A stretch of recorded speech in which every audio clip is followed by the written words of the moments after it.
desse Deus. Acabei tirando a marcação que eu tinha feito.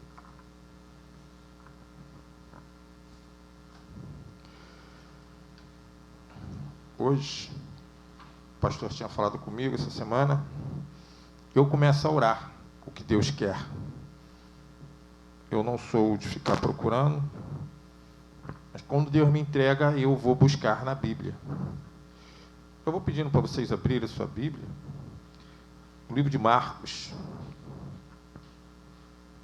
capítulo 12.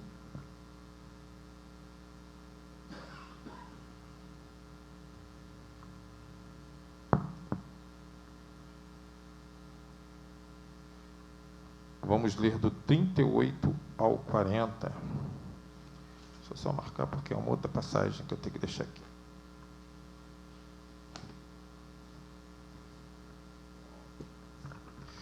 A palavra de Deus vai falar o seguinte, assim que Deus colocou no meu coração, a base de tudo. O que é a base de tudo? A base de tudo nós encaramos que seja quem criou tudo, que é Deus. Mas o que saiu de Deus para nós? Vamos estar começando com essa passagem. Assim fala a palavra do Senhor. Cuidado com os mestres da lei.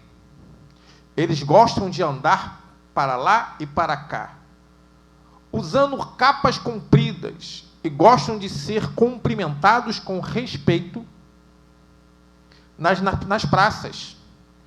Preferem os lugares de honra nas sinagogas e os melhores lugares nos banquetes. Exploram as viúvas e roubam os seus bens. E para disfarçarem, fazem orações compridas.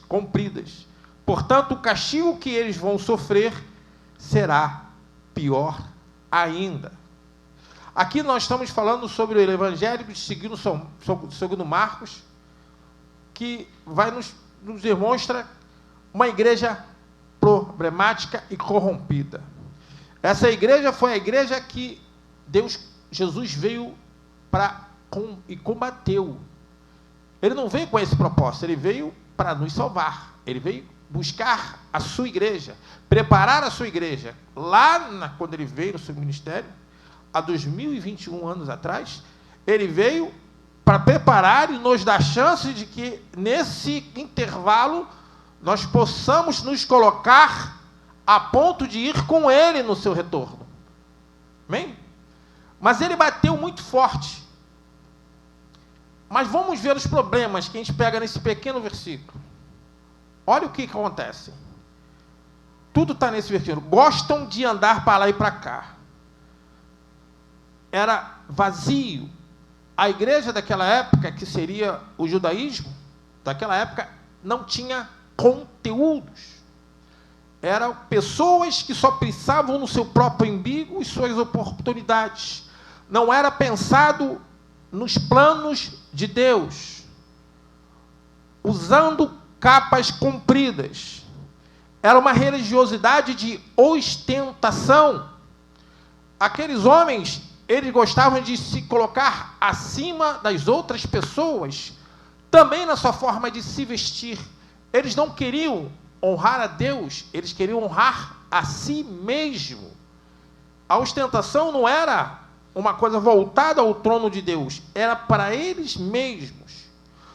Gostavam de ser cumprimentados com respeito nas praças. Uma religiosidade a serviço do orgulho pessoal. O orgulho é uma coisa muito perigosa. Para você ver o nível desse perigo, se você se santifica e se orgulha dessa santificação, você pode estar saindo da santificação para o pecado, por um motivo bom, mas o orgulho te afasta da presença de Deus, porque nós não podemos nos orgulhar de nos santificar. Nós temos que fazer isso porque é o mínimo que nós podemos fazer. Não é uma coisa máxima, poxa, eu me guardo. Não. Nós não podemos se orgulhar disso. Nós precisamos entender que pelo menos nós tentamos. Porque nós falhamos. Não existe um puro em toda a terra. O único que passou por aqui foi Jesus. Então, o limiar é tão fino que você se orgulhar de uma coisa que tu faz para Deus, esse orgulho pode contaminar tudo que você já fez.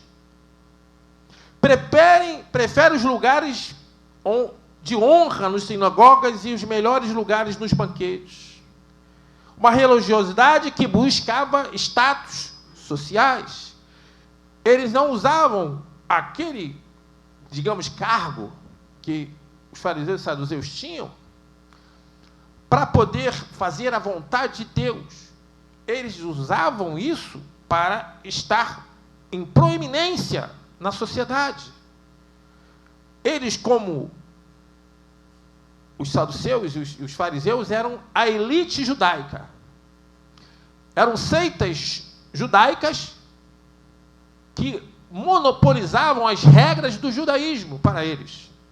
Mas eles, através esse destaque que eles tinham relacionamentos com pessoas de alto escalão. Inclusive os governantes da época, que eram os romanos. Nós podemos salientar, por exemplo, que eles não tinham poderes para crucificar Jesus. Eles não eram governantes, eles não tinham esse potencial. Mas, através da influência que eles tinham nos romanos, que eram os governantes, eles conseguiram isso. Pôncio Pilatos chegou a lavar as mãos, ele era romano, ele não via culpa. Mas a influência que essas pessoas tinham e viviam cercando Jesus, que Jesus era um problema muito sério para eles. Porque eles viviam numa vida de hipocrisia, foram trabalhados, ensinados, e Jesus veio mostrar para o mundo que eles eram hipócritas, que o que eles viviam era uma mentira. Então, tudo aquilo que eles guardavam, onde eles se posicionavam, ia ruir. A princípio, eles tentavam não dar muita bola. Mas Jesus se preparou, além de ser o Messias, o Filho de Deus, ele se preparou 30 anos para aquele ministério que durou 3. E quando ele abria a boca, coisas aconteciam. Os homens eram curados, vidas eram salvas, mortos eram ressuscitados, o coxo andava, o cego enxergava. Não tinha como não dar atenção para aquele homem. Aquele homem não poderia ser deixado de lado. Então, alguma coisa tinha que ser feita. Exploravam as viúvas e roubavam os seus bens. Não tinha nenhum tipo de ética, nenhum tipo de amor. Para disfarçarem, faziam orações compridas. As pessoas viam eles em praça pública e começavam a orar uma oração de se bastasse. Mas aquela oração não chegava ao trono de Deus. Era oração não para Deus. O foco daquela oração eram as pessoas, os transeuntes, que iriam ficar pasmos com tamanha eloquência, com tamanhas palavras, com essa força vigorosa de se relacionar com Deus, um relacionamento que verdadeiramente não existia. O castigo deles que vão sofrer será pior ainda. Uma religiosidade que será severamente punida. Outro dia eu ouvi uma frase, até aqui dentro da igreja, e eu fiquei, o meu filho me se atentou, falando uma coisa que eu fiquei e me lembrou quando eu estava fazendo esse estudo.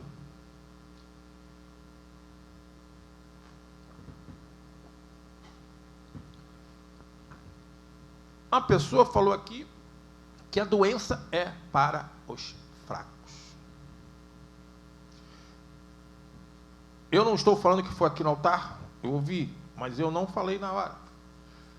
As pessoas têm que entender o nome dessa pregação. A base de tudo. Nós já entendemos que Deus é. Mas nós não podemos estar face a face com esse Deus. Mas o que faltava nessa igreja? O que faltava nessa igreja que foi relatada em Marcos 12, de 38 ao 40? a palavra de Deus. Nós podemos ter fé, nós podemos ser pessoas altamente devocionais, nós podemos orar durante horas, mas se você não for pautado na palavra, Deus não age. A palavra de Deus vai pautar a tua oração.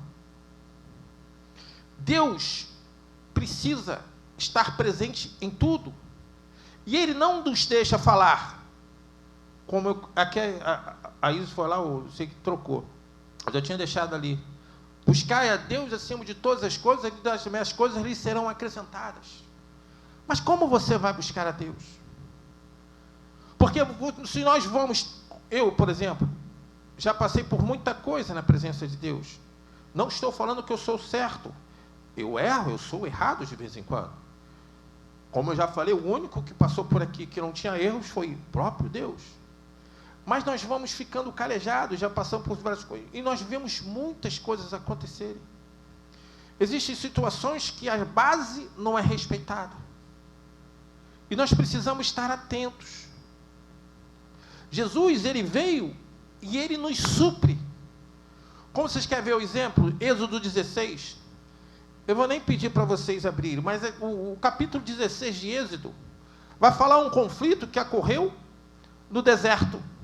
O livro de Êxodo é o segundo livro da Bíblia, e ele fala exatamente, Êxodo é saída. Ele fala exatamente sobre o povo de Deus que foi libertado do Egito até chegar à terra prometida. Eles saíram da opressão e foram chegar às promessas que Deus tinha feito. Êxodo, saída. E durante esse tempo, uma viagem que parecia pequena, ficou-se 40 anos no deserto. Mas como é que a pessoa pode ficar 40 anos no deserto? Primeiro, não precisava. Segundo, como se sustentaram? A primeira pergunta, não precisava, mas ficaram por causa de desobediência. Porque Deus tinha dado promessa, Deus já falou contigo, já te deu promessas, Deus vai operar na sua vida, com certeza, mas depende também do teu posicionamento. Vai depender da sua vida, vai depender da tua fé, da sua fidelidade. Deus não te pede sacrifícios, Ele te pede fidelidade. Quando você é fiel a Deus, as coisas começam a abrir, as coisas começam a acontecer, mas aquele povo não tinha esse pensamento, eles eram escravos, mas pior do que escravos, eles eram escravos convictos que não tinha outra coisa a se ver. Quando tiveram fome, falaram que lá no Egito nós comemos pães à vontade, mas eram escravos. Aí Deus trouxe duas coisas. Nesse capítulo 16, ele vai falar sobre perdizes e sobre o maná. Deus começava a nos ensinar a como viver com Jesus. E Jesus viria muitos séculos, muito tempo depois. Isso foi lá no livro de Êxodo. Jesus chegou lá no Novo Testamento. Ele, através das perdizes e do maná, ele dava o pão, porque o maná caía do céu todo dia. Todo dia. Não era uma coisa coincidência, não era uma coisa da época, não era coisa... Porque eles já estavam há 45 dias, até que caiu a primeira vez, porque foi profetizado que caísse. Tem gente que fala, naquela época algumas coisas aconteciam. Não. Durante 45 dias eles já estavam no deserto e nada acontecia. A fome estava aplacando todo mundo. Até que Moisés foi a Deus e Deus começou a ajudar o maná. Primeiro foram as perdizes, que seria a carne. Depois o maná, que seria o pão. E esse maná você não poderia guardar para o dia seguinte. Jesus, você tem que lidar com ele todos os dias. Você não pode orar hoje 2 horas, para o resto da semana você não precisar. O crente precisa ter uma vida de oração. O crente tem que ter uma vida de aproximação de Deus. Eu dei o exemplo que eu falo muito aqui sobre o rio. Você às vezes está num rio, e nesse rio você não consegue atingir o chão. Você não consegue firmar esse chão. nos teus pés. Mas a correnteza, na ponta para onde a correnteza está te levando, tem uma cachoeira. Na outra, tem o seu salvaguarda, onde você vai ficar bem. Mas você se cansa. Mas se você parar, como você não consegue botar os pés no chão, a correnteza vai te levar. Muitas vezes nós estamos cansados, nós estamos desanimados. A nossa fé, nós somos seres humanos, sujeitos a sugestivos, a falhas. Mas a boa notícia é que Deus sabe disso. Deus não olha somente o seu pecado, Ele vê o seu coração, Ele vê o seu arrependimento, porque Ele sabe que nós vamos falhar. Mas se nesse rio nós pararmos de nadar, nós não vamos ficar parados, porque a correnteza vai te levar. Nós temos que continuar nadando, por mais cansado, por mais enfraquecidos que nós possamos estar, nós temos que continuar a nadar para o nosso salvo, que nós não vamos alcançar, mas conforme mais perto nós cheguemos, mais longe da cachoeira, nós vamos ficar. Nós não vamos atingir, e jamais seremos merecedores da salvação. Mas o caminho, quando você nada em prol daquele lugar que seria a sua salvação, o ponto específico, o varão perfeito, que nós não atingiremos, Deus vê as tuas tentativas. E nesse modo, através da expiação, que foi quando Jesus teve seu sangue derramado, lá na cruz, é que ele pegou a chave do inferno, derrotou Satanás. E desse momento em diante, ele te justifica em nome de Jesus. Te perdoa e te justifica. Nós não somos mais pecadores qualquer. Agora nós temos um advogado que está à destra do Pai, que é o Deus triuno. Ele é o próprio Deus. Quando nós entendemos que o Deus tem a parte Pai, Filho e Espírito Santo. E através dessa justificação nós somos merecedores. Mas quando nós continuamos a nadar, e Jesus sabe disso, Ele nos justifica. Mas se nós pararmos, nós não vamos conseguir. Em João 6,51, ele vai falar assim: eu sou o pão vivo que desce do céu. Se alguém comer deste pão, viverá para sempre. E o pão que eu der é a minha carne, que eu darei pela vida do mundo. Quando ele chega lá, na mulher samaritana, ele fala que ele é a água também. A água que eu te der, quem beber da água que eu te der, nunca mais terá sede. Às vezes, por coisas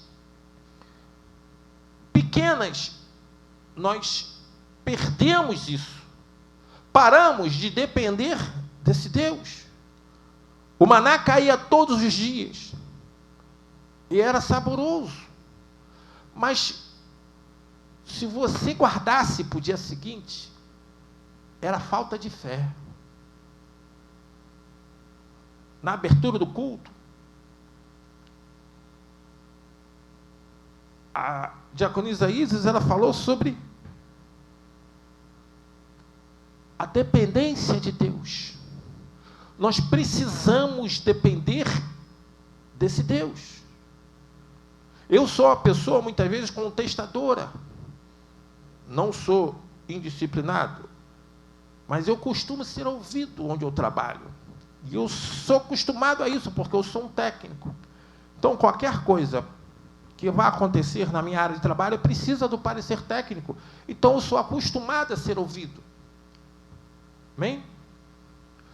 Aí, uma vez, me falaram alguma coisa sobre pessoas tempestuosas que não respeitam ninguém. Eu falei, eu me ajoelho na frente do meu Deus para não precisar fazer isso na frente de homem nenhum.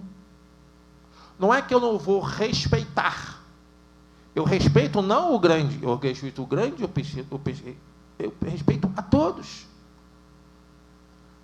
Agora, eu costumo ser contestador. Pessoas que gostam de massacrar, eu me afasto, porque não combina comigo. Pessoas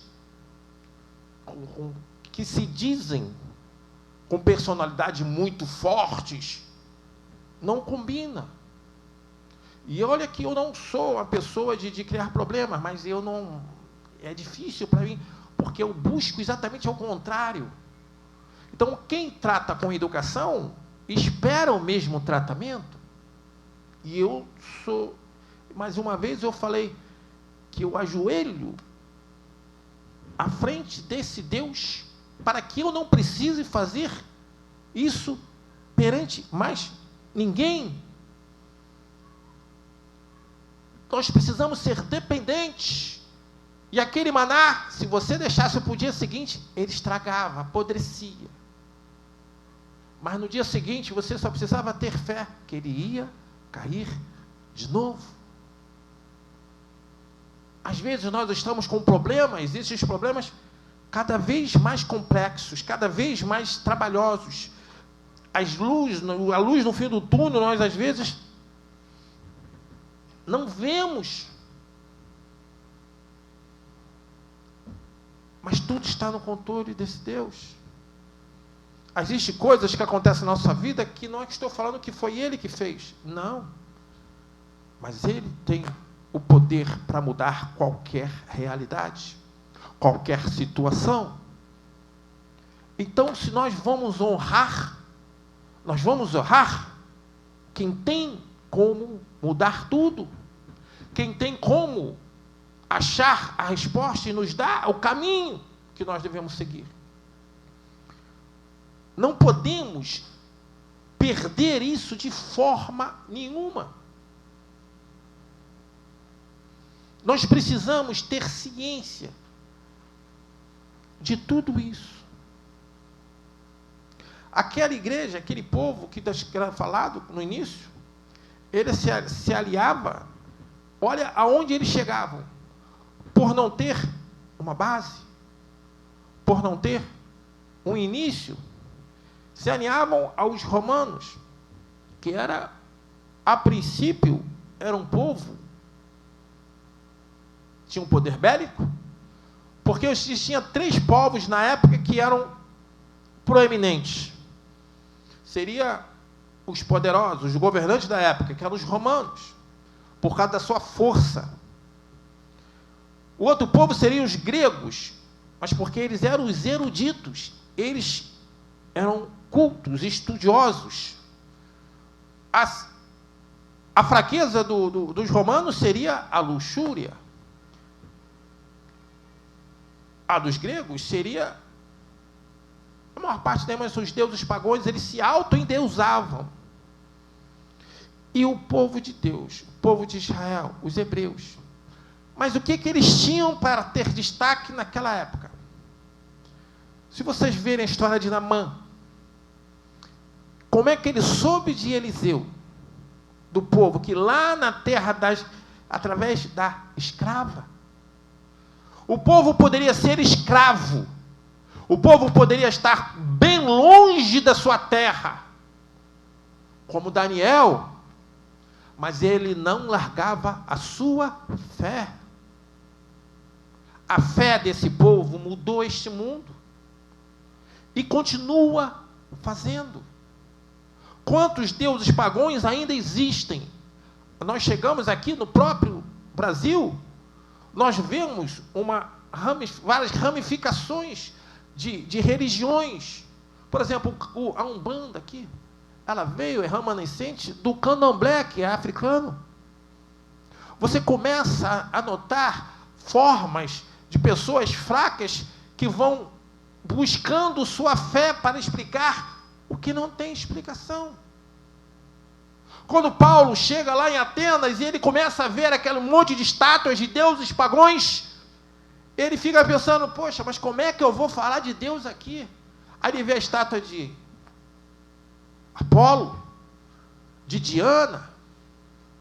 Aí ele vai até que ele para numa estátua do Deus desconhecido.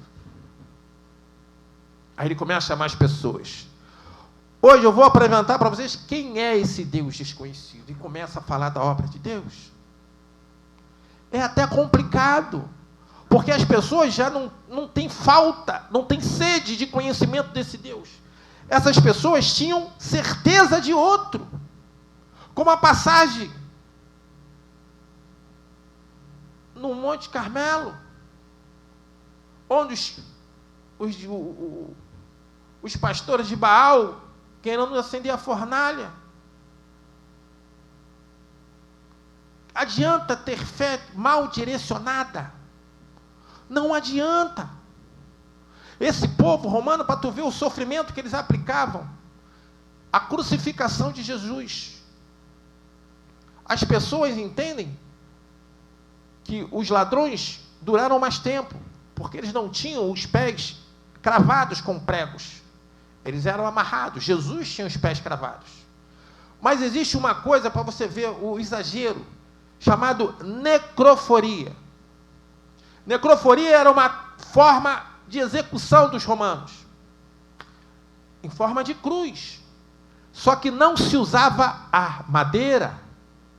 Como é que os romanos faziam? Quando a pessoa era condenada à morte por assassinato, eles usavam o corpo da vítima, esticavam e amarravam o assassino na própria vítima, frente a frente, a vítima morta. Esticavam ela e amarravam o assassino frente a frente, com o rosto colado. E davam uma chance de escapatória. Tu vai ficar no deserto. Se você passar de 3 dias, você está livre. Aí você pensa assim, poxa, mas sem 3 dias sem comer e beber, é possível. Nós podemos sobreviver a isso. Você pode ficar 3 dias sem comer, sem beber. Não é nada demais. Mas eu vou falar uma coisa, não durava nem 2. Porque aquele corpo que ficava colado, face a face contigo, começava a entrar em putrefação. O calor era tal que aqueles gases começaram a sair.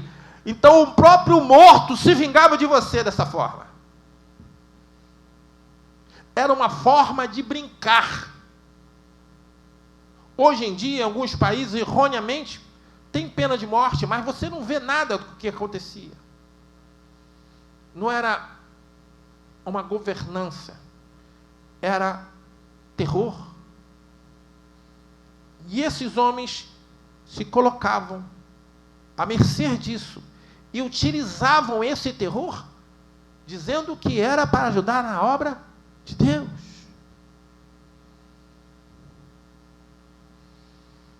Tudo que nós podemos falar hoje é o do ministério de Jesus. Jesus, ele não veio para mudar. Jesus, ele veio para complementar. Porque tudo que era feito de errado não porque a palavra daquela época falava, porque eles não seguiam a palavra, e ela não apontava, eles não davam os apontamentos corretos. É como começou lá, Francisco de Assis, quando nós tínhamos Constantino, foi criado a Igreja Apostólica Romana, mas em 1500 foi a Reforma Protestante, onde Lutero traduziu a Bíblia para o alemão, e aí ele deu ciência ao povo do que falava a palavra de Deus. Nós podemos ler na Bíblia que Paulo, quando foi pregar em Bereia, o povo não simplesmente ouvia o pregador. Eles ouviam o pregador, mas eles olhavam a Bíblia para ver se o que o pregador falava estava correto. As pessoas estão olhando, muitas vezes, grandes nomes, mas precisam entender que esses grandes nomes precisam estar muito bem pautados. Porque o que nós temos que tomar cuidados para que a idolatria não te separe do caminho de Deus. Porque tem uma hora que você segue a Deus, tem outra que, se você começar a pensar só naquelas determinadas pessoas, você não está mais seguindo a Deus, tu está servindo o servo dele. Aqui mesmo, na igreja, já acontecia isso. Tinha certos pregadores que a pessoa parava o carro na porta da igreja e, dependendo do pregador, ele iria embora. Ele não está querendo a oração direto do trono de Deus. O que ele quer é ouvir aquela pessoa que ele gosta. Mas para isso ele não precisa estar na igreja. Pega um tempo vago, liga para a pessoa, bate um papão, rapaz. Você não precisa. Você quer receber de Deus. Então, quem está aqui, você precisa entender que é de Deus. Que Deus fala conosco, Deus nos orienta, Deus nos indica. Vocês querem ver as coisas acontecerem? Vocês precisam fazer as coisas acontecer dentro da palavra dele. Quando você ora para Deus. Mas se você estiver orando pautado na sua palavra de Deus, essa oração vai para o lugar certo. E tem o efeito que você quer. Ela pega a sua oração e ela tem efeito, porque você está pautado na própria palavra que o próprio Deus colocou. Você quer ver uma passagem? Ezequiel 37. Deus falando com Ezequiel, fala assim com ele. Ezequiel, olha para esse vale. O que é que você vê?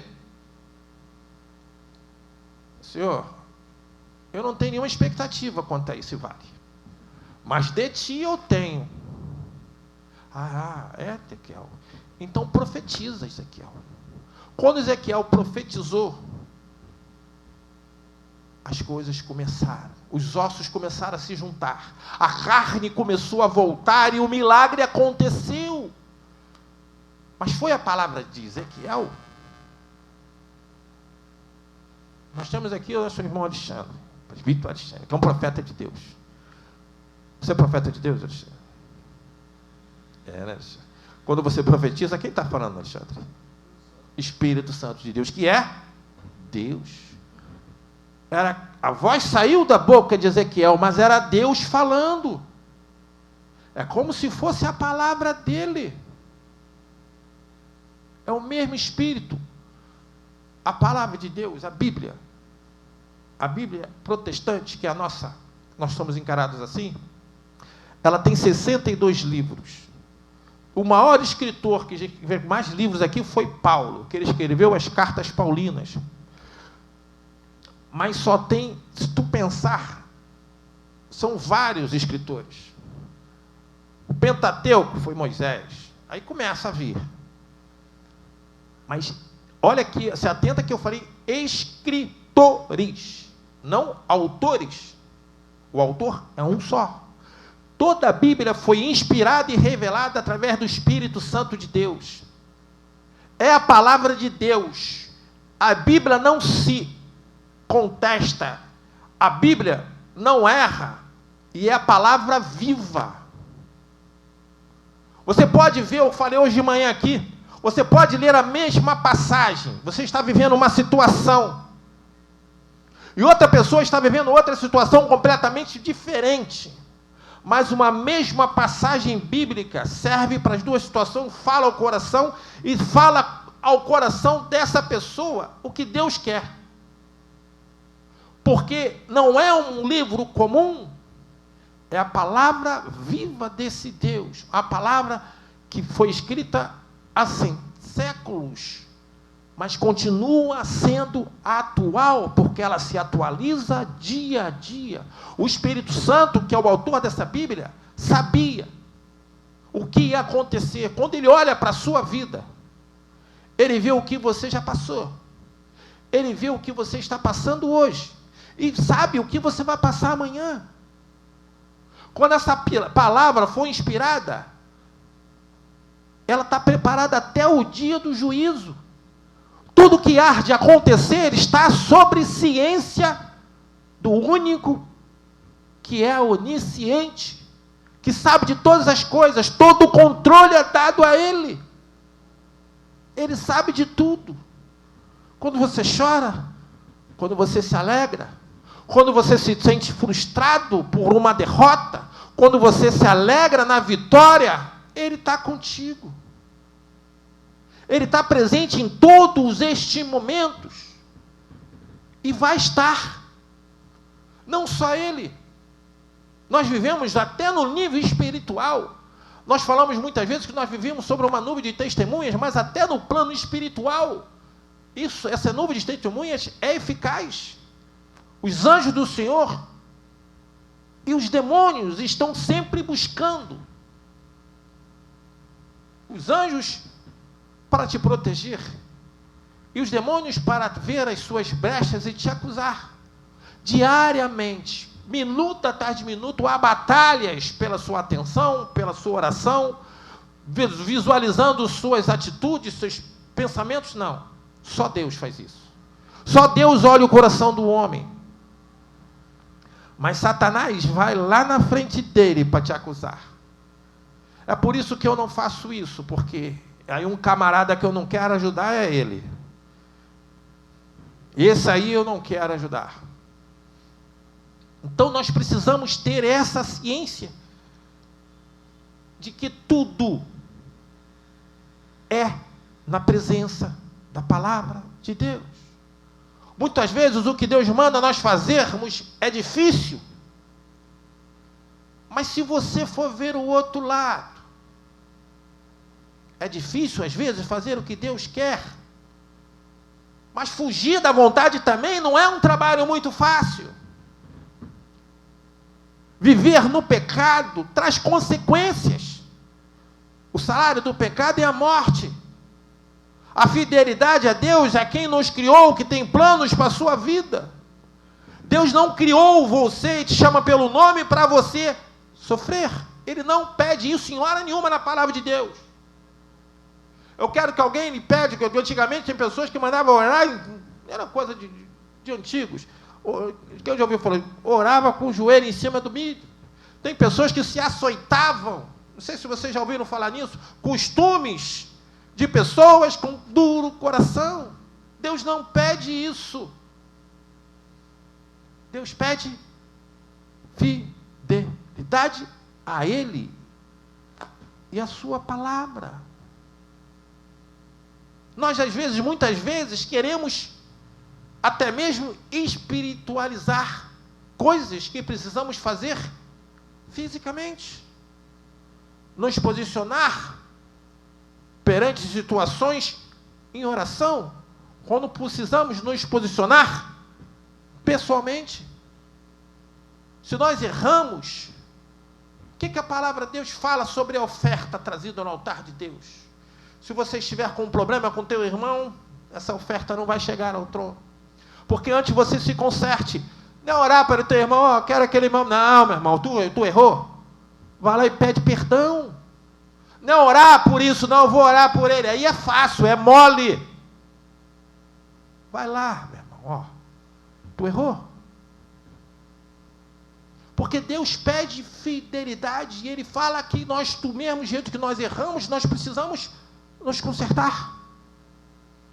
Nós precisamos nos colocar em posicionamento.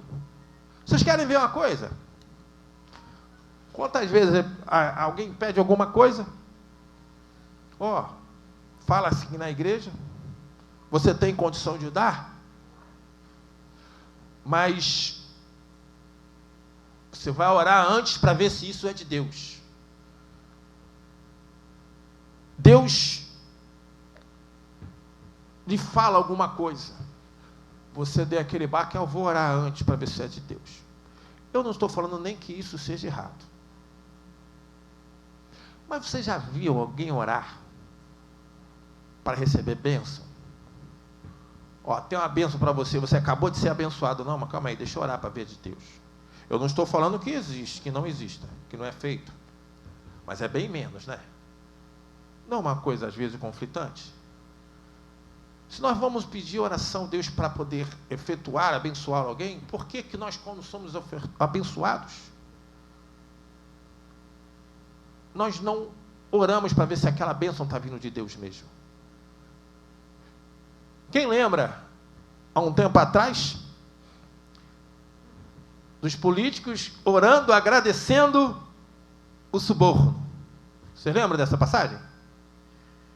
Gente, pelo amor de Deus, tu acha que aquilo veio de Deus? Tu acha que eles até não sabiam? Meu Deus do céu, não pode ser tão hipócrita nesse ponto. Aquilo é roubo.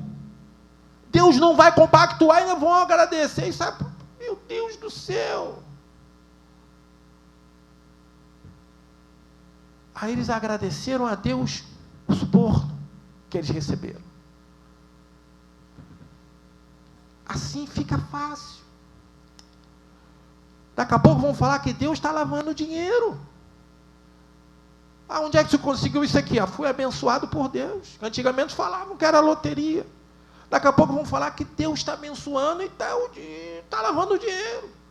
Na parte lá da Polícia Federal vai estar constando esse álibi que daqui a pouco está valendo.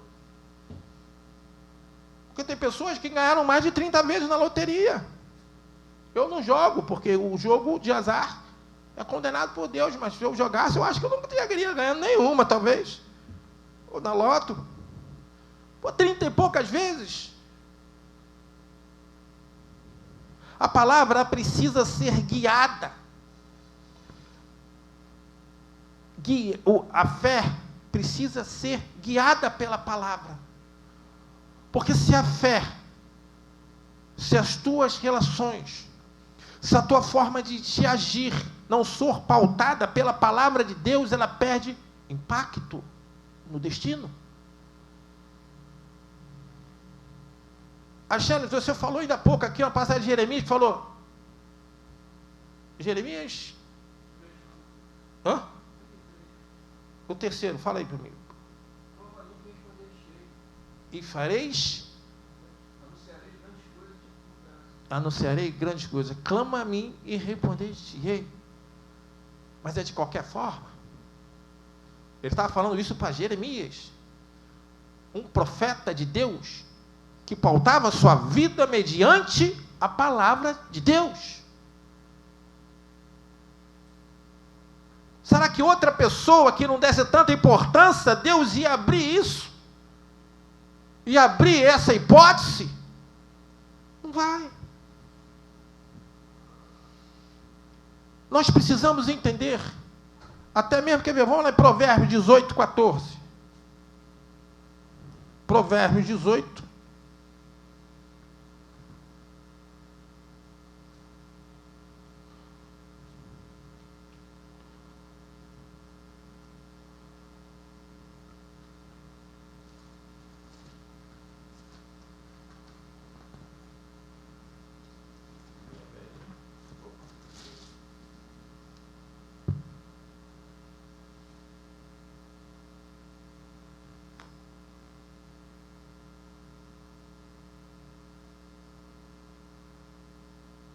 O espírito do homem aliviará a sua enfermidade, mas ao espírito abatido, quem o levantará? Preste atenção. É que eu ia ler tudo, eu deixei para ler só esse versículo. Quando nós somos pautados na palavra de Deus, eu vou explicar, para não ficar cansativo.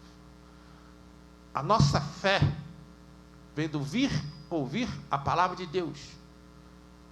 Amém? Hebreus 11, 1. Quando você faz menção da palavra de Deus, a tua fé vai conhecendo, vai se relacionando com esse Deus. E a fé começa a trabalhar na sua alma. Nós também somos triunos. Nós somos compostos de 3 coisas: corpo, alma e espírito. Nosso corpo, quando morremos, é pó, some. Quando formos ressuscitados no dia do juízo, será outro corpo glorificado. Não é a mesma coisa, porque o nosso corpo de hoje não vai para a glória de Deus. Não tem como. o espírito volta para Deus, porque é o Espírito Santo, é o Espírito de Deus. Então, quando nós morremos, o Espírito volta. E a nossa alma a alma vai aguardar o dia do juízo. Na nossa alma está toda a nossa peculiaridade, as nossas qualidades, os nossos defeitos, os nossos pecados. E quando você começa a viver em base do pecado, aquela alma começa a adoecer. Ela começa a se deteriorar. Faz parte de você. Mas Deus não te criou para isso. Você está saindo dos teus propósitos e o pecado começa a contaminar o teu corpo e, mais especificamente, a sua alma. Amém? Mas essa passagem ela vai nos dar a entonação de que foi o seguinte: quando você começa a trabalhar isso, quando você começa a fazer através da palavra, se fortalecer na sua fé, a sua fé da mesma forma, positivamente, ela começa a trabalhar a sua alma. E a sua alma sustentará o seu corpo. Quantas pessoas, às vezes, você olha para aquelas pessoas e elas são introspectivas, são acabadas. E vocês veem, às vezes, que não tem nada de errado. A alma, ela afeta o teu corpo, ela faz parte, porque ela é vida. Se você pegar uma pessoa morta, você consertou, ela morreu. Você consertou, o médico, o cirurgião deixou tudo intacto, mas ele consegue botar para funcionar de novo? Por que ele não consegue?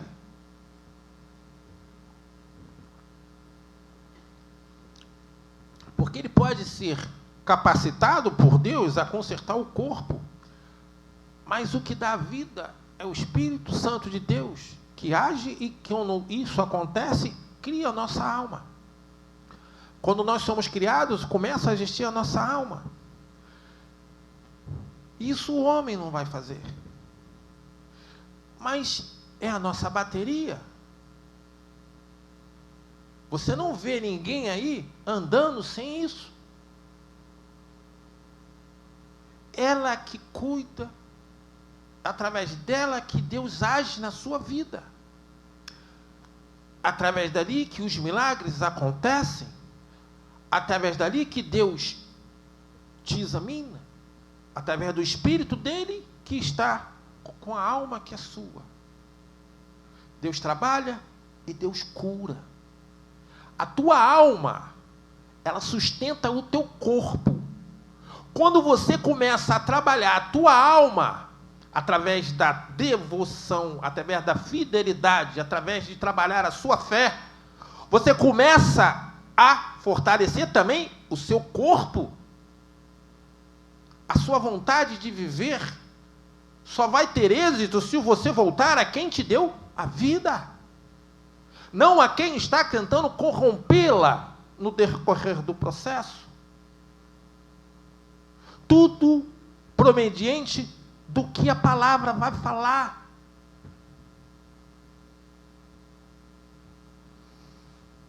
Vocês querem ver uma coisa? Gênesis, primeiro livro, primeiro versículo. No princípio criou Deus os céus e a terra era sem forma e vazia. Havia trevas sobre a face do abismo, o Espírito de Deus se movia sobre a face da alma. O que tinha ali? Nada. E a terra era sem forma e vazia, e havia trevas sobre a face do... E o Espírito de Deus se movia. O Espírito Santo de Deus já estava lá. Aí, Deus disse, haja luz e houve luz. A palavra de Deus criou. Nós precisamos entender que tudo que vai acontecer na sua vida está pautado na palavra de Deus. Quando nós vemos pessoas, e eu também gosto disso, Eu, por exemplo, tem pessoas que quando eu ouço falar, eu falei, puxa vida, mas eu vou lá para ver se aquilo é. Por isso que eu falei para você aqui, que disseram. E pessoas muito boas, às vezes se perdem. Quem não se perde é Deus. Quando alguém começar a falar mal de crente, uma vez um pastor até que foi o pastor onde eu me converti, pastor Antônio, na igreja Batista Renovada de Nilópolis. Uma vez ele disse que estava no trem, aí ele estava de terno, era um paraibano com a cabecinha meio moço, mas gente boa, rapaz, aquela pessoa antiga, sabe? Ele estava de terno no trem, com a Bíblia na mão, as pessoas logo identificaram como homem de Deus, aí começaram a caçoar. Aí ele falou assim, os crentes, e ele nem estava, ele disse que estava dando um panfletinho. Na época podia, hoje em dia até isso estão querendo proibir.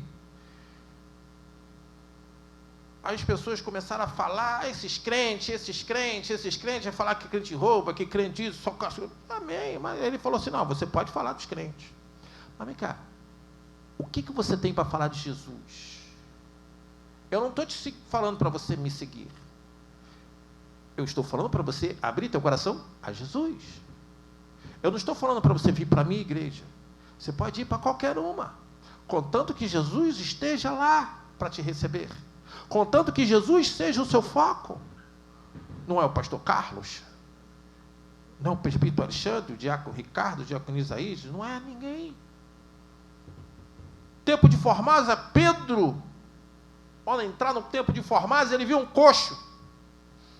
Aí quando ele chegou no coxo, ele, o senhor tem alguma coisa para me dar? O coxo, pedindo esmola, ele disse, não, dinheiro eu não tenho, mas o que eu tenho eu te dou. Aí começou a orar pelo rapaz, e o rapaz ficou curado. Glória a Deus. E ele entrou para dentro do templo, e aquele coxo maravilhado, ele era um aleijado, ele começou a falar, começou a apontar, foi ele, aí Deus, não, para, toda a honra e toda a glória é dada a Deus. Foi Moisés que abriu o mar vermelho? Não. Moisés simplesmente estava sendo usado por Deus. E esse pastor Antônio, que foi o pastor na igreja onde eu congreguei, um pastor muito sábio, não era estudado, mas a sabedoria não vem da cultura. Sabedoria vem de Deus. Você pode fazer 10 faculdades e não ser sábio.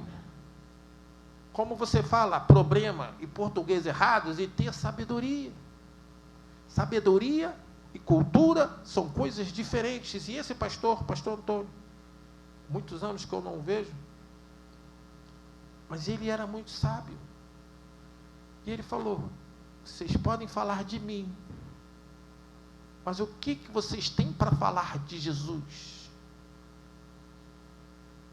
Nós só podemos estar pautados e falando com esse Deus, entendendo o que Ele quer, quando nós estamos pautados pela palavra de Deus. 2 Coríntios 4,13 fala que quem crê fala do amor de Deus. Não tem como você estar cheio do Espírito e não falar de Deus. Nós precisamos disso, porque o Espírito Santo nos impulsiona a dar testemunhos, a ser fiel a esse Deus. Quando você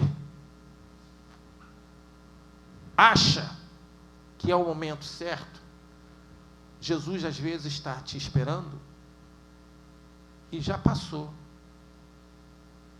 Vocês querem ver uma passagem que vai nos falar isso? Jesus passou por Samaria, cidade pouco frequentada pelo povo hebreu. Ali ele se colocou, sentou na fonte. Tu acha que ele não sabia que aquela mulher samaritana ia chegar àquele lugar daqui a pouco? Ele sabia. Ele não tem toda a ciência. E chegou ela naquele local. E ele a pede água. Ela falou: você pedindo água a mim, que sou mulher samaritana, e você, hebreu, um judeu? Aí ele: a água que eu te der nunca mais terá sede. Aí ele perguntou a ela sobre seu marido. Ela falou: eu não tenho. Aí ele: assim bem o dizes. Ele sabia. Mas ele, quando falou a ela não fugiu e não deu desculpas para os seus pecados. Ela se posicionou à frente daquele homem que ela, naquele momento, achou que era um profeta. Depois, foi dizer. Ali ela começou a se relacionar com Jesus. Mas ele chegou ali antes dela chegar. Jesus sentou na beira daquela fonte e ele sabia que ela ia vir. Eu já falei aqui, ele sabe o que nós vamos fazer, o que nós fizemos, o que fazemos e o que vamos fazer ainda. Ele sabia. Então ele estava à sua espera. Você que está no canal do YouTube, você que está aqui hoje, o teu posicionamento que você acha que pode faltar, o que não pode estar acontecendo se Deus está esperando isso também de você? Como a mulher samaritana, que naquele momento Deus a esperou, e naquela oportunidade ela não negou se relacionar verdadeiramente com aquele Deus, que ela podia simplesmente não lhe dar atenção, era uma pessoa, não, Jesus não transparecia ter muitas posses, não era a aparência que ele tentava transpassar. Muito pelo contrário, ele tinha aparência humilde, porque ele lidava com pessoas humildes. É por isso que os fariseus e os saduceus não implicavam tanto com ele. Será que aquele momento que você acha que vai chegar, Deus vai esperar? Deus acha que ainda tem tempo para você? Tu acha que Deus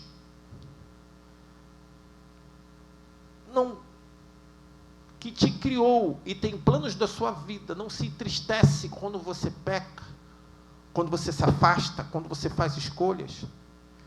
Ou quando você, em nome dele, muitas vezes, vai para caminhos que não estão pautados na sua palavra?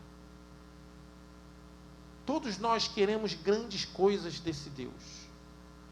Todos nós almejamos grandes coisas desse Deus. Porque, como diz a base dessa pregação, ele é a base de tudo. Tudo que nós queremos ou possamos almejar na nossa vida, qualquer seja a idade, nós estamos vendo aqui, ó, essa divisão, a Jennifer ali, a dona Vera, não tem outra fonte para jorrar. Não tem outra. O caminho é a palavra de Deus. Ele, como se ele falou: eu não vou aparecer, mas eu vou falar para todo mundo onde eu estou. Aqui. Você pode sair pela rua e você pode não encontrar Deus. Mas quando você está o buscando na palavra, quando você está fazendo o que a palavra te indica para fazer, pautado nela, isso pode ser através de sonhos, através dos profetas que falam, que deixam sua boca ser usada, mas a palavra é de Deus. Eu dei o exemplo de Ezequiel. Ezequiel não profetizou aquilo, mas a palavra que tem toda a autoridade é a palavra de Deus.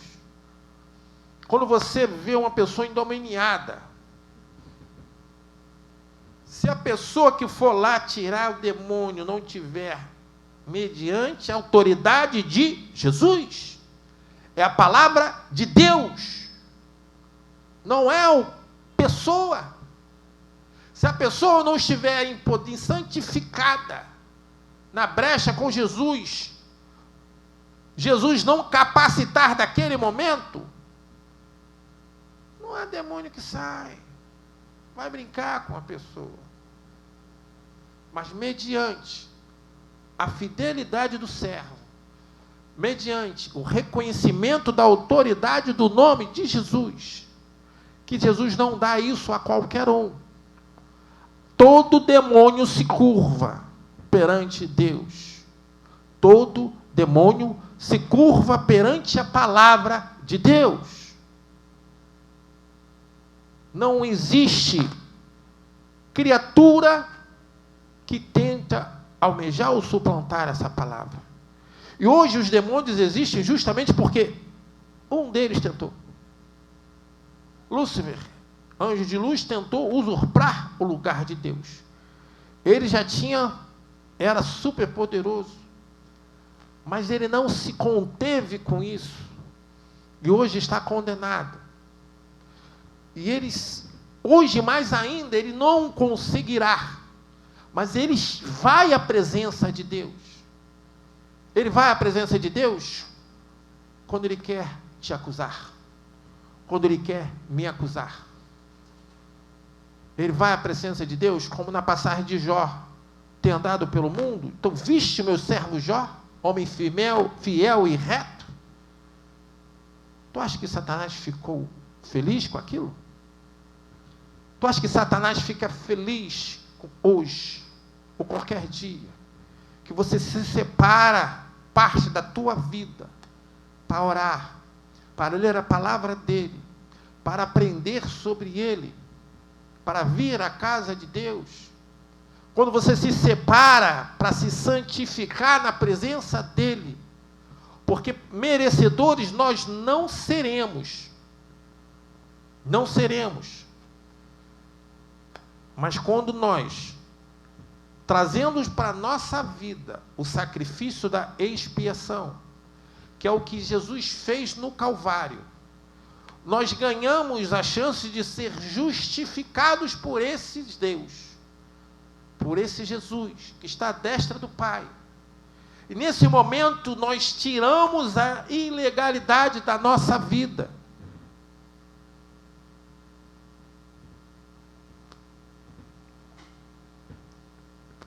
A ilegalidade na nossa vida.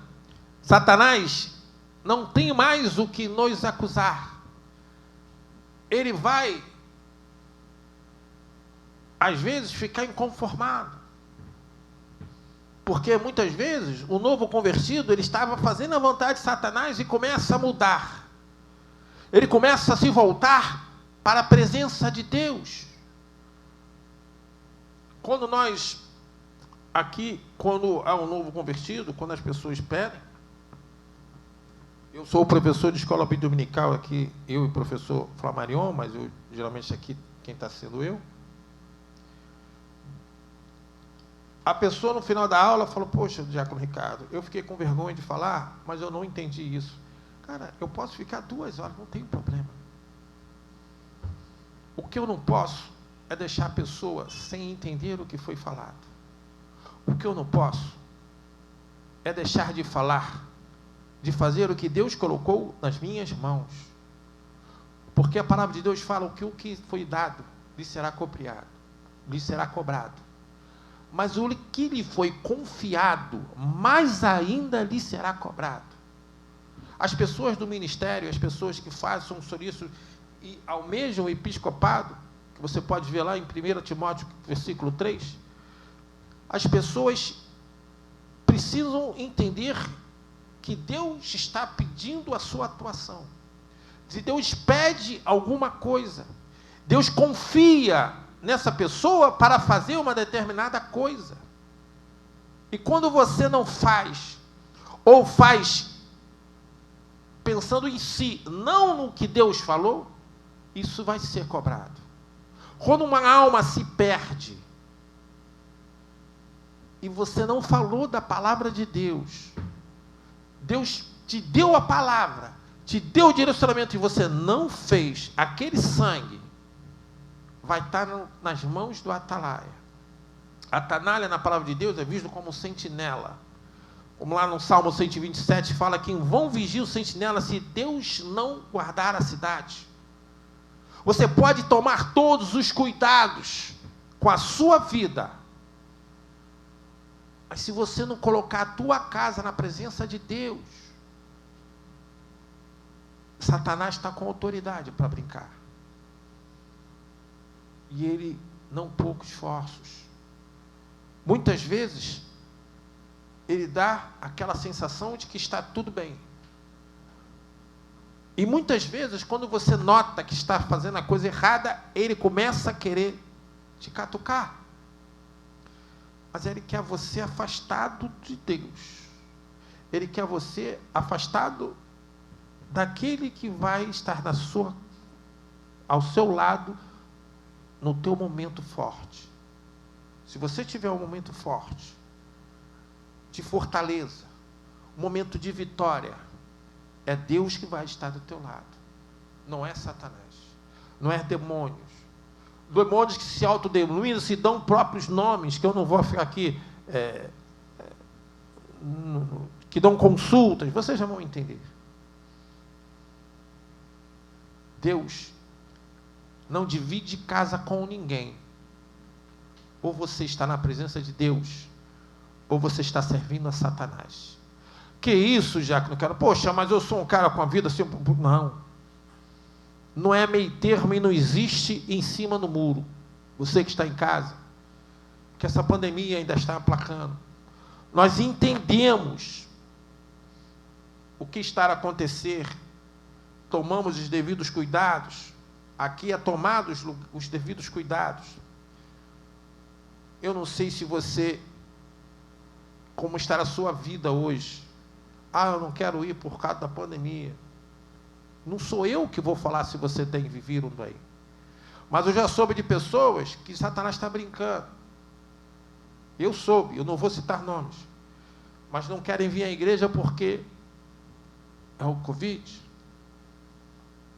Mas vão em outros lugares. Frequentam outras praças. Mas na igreja não. Só tem Covid na igreja. Esse ministério aqui Deus está guardando até hoje. Para a honra e glória desse Deus, Deus está cuidando. E vai continuar fazendo isso. Agora, quando você fica sem a palavra de Deus, quando você fica sem aperfeiçoamento dos santos, quando você fica contra a cobertura espiritual de um pastor, que aqui nós temos o nosso pastor Antônio Carlos Brunizo, Satanás, ele começa a achar brecha. Você começa a esfriar. Você começa a se afastar. Você começa a dar menos importância. Às vezes tu está em frente ao canal de YouTube assistindo, no início você prestava atenção. Hoje em dia, está ligado lá na sala, mas tu está lavando a louça lá na cozinha. Você esfriou. A palavra de Deus, mas não toca mais o seu coração. Os louvores, e não é por causa do levita, não. Hoje eu louvei aqui, mas eu não sou a Cassiane, nem o Fernandinho, garanto que eu não sou. Mas eu estou aqui adorando e tentando nos levar e conscientizar que nós precisamos disso. Eu conheço as minhas limitações. Mas se Deus vai lá, precisa. Se precisa, eu faço. O que precisa? Ricardo, hoje você vai dar aula? Eu vou dar aula. Ricardo, hoje você vai louvar? Vou louvar. Ricardo, esse domingo eu prego. Ricardo, tem um banheiro? Eu vou lavar. Eu não lavo lá em casa, minha esposa reclama um pouco. Mas aqui, se precisar. Porque Deus colocou nas minhas mãos. E Ele tem planos para a tua vida.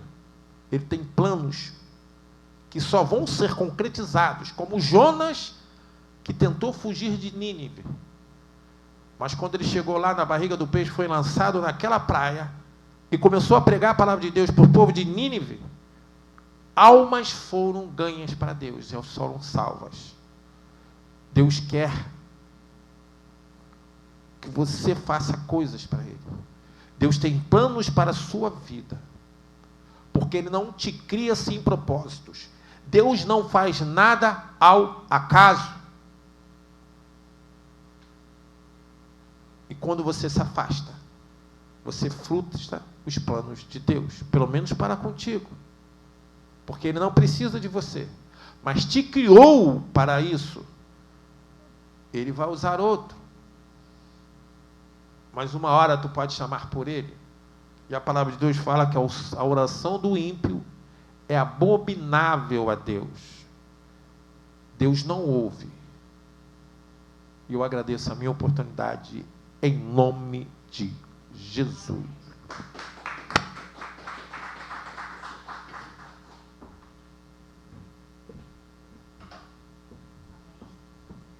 Amém. Que Deus possa continuar abençoando a vida do diácono Ricardo. Amém. Eu gostaria de convidar o presbítero Alexandre para poder estar fazendo a parte do ofertório e o encerramento do nosso culto. Amém, meus irmãos. Para o Senhor mais uma vez para todos.